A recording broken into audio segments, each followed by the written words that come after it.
All right, it's a two for Sunday. Second model of the morning, 240205. So excited when I saw this one. Man, this is a great part. Um, Definitely symmetry, but some really interesting geometry. Going to rely heavily on sketch regions for this one. I'm sure there's other ways to do it, but we're gonna stick with sketch regions and some good dimensioning and model half of it and give it a big old mirror at the end. So let's jump in. All right, so I'm gonna start with a sketch on the right plane, and we're gonna kind of go after this view in the side view here. And we're gonna add all this geometry in this side view. I'm gonna add it the full size. I'm not gonna mirror front to back. I'm gonna start by giving this the right size, which is 1/2 inch. The dimension, oddly, is to the top of the part. It's not to the center of the hole, so we'll have to come back to that. I'm going to add the circle for the counter bore and then the circle for the top of the part. Also going to add a tangent line down here and over. We'll probably do some mirroring down here. Let's add a few more dimensions in here before we go too far.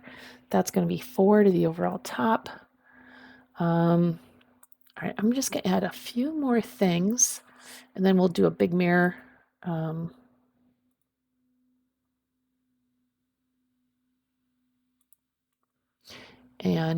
So with the arc tool, fun thing, again, if you go out the top, you can get it to be tangent. Okay. I'm just going to select geometry. Actually, if I'm just selecting geometry, I want to go that way, and I can mirror over that center line, and now we can add some dimensions.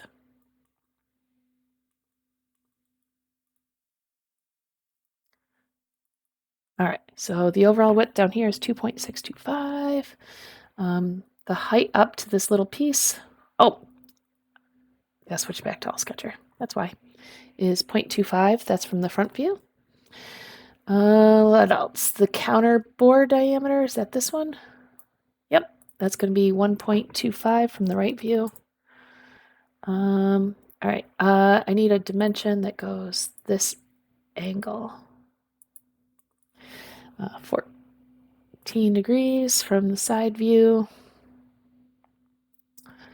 All right, what else? We need the rib angle, and that's going to be 16 degrees from the side view. Now, I'm not a huge fan of how this is dimensioned. I'm going to hit undo for a second. To the hidden lines, I'd rather see a sketch cross section here.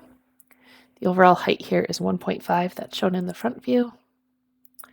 Now I can update this to be 16 degrees.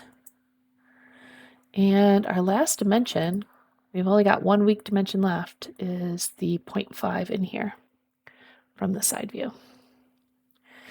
All right. That looks like all the dimensions. Clearly, we can't extrude this, but that's okay. We'll take advantage of sketch dimensions, or sketch regions. All right, let's just extrude this one. And that's the overall 5.875. Okay.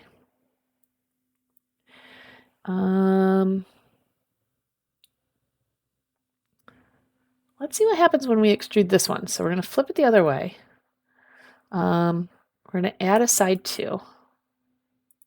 Side 2 is going to be 2 next. So we're going to make it come all the way up to here. Let's go to options. Oh, sorry, not 2 next, to reference. Okay. There we go. And side 1 is going to be that 4.25 divided by 2. Okay.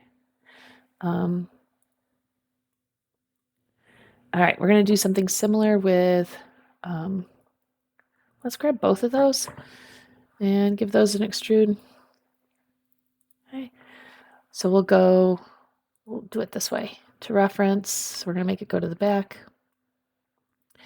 And then on side 2, we're going to be variable, and we'll make that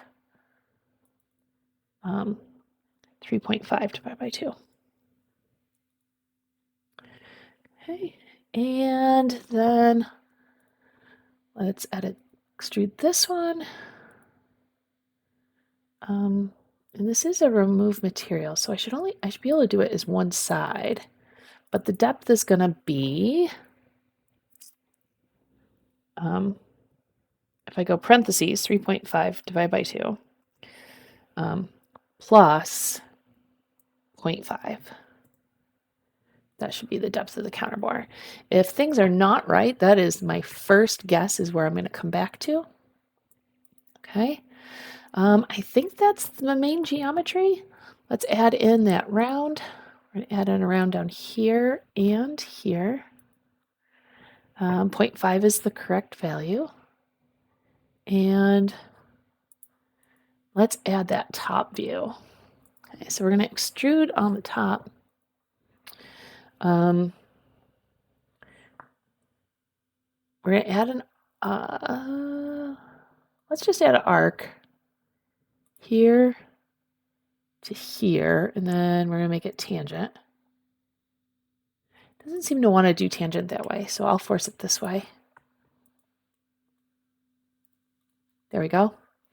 And then that distance is not going to be given as a radius, but rather as a distance to the center. And that's going to be that 5.25 divided by 2 from the top view. All right. So how to remove this? So I don't love using just random numbers that are bigger than what I need. Like what I mean is drawing it out here and closing it. Because it's tangent, I can't just pass that line. So if I actually close the inside, this is interesting. If I hit check mark and I remove material, I can flip it outside.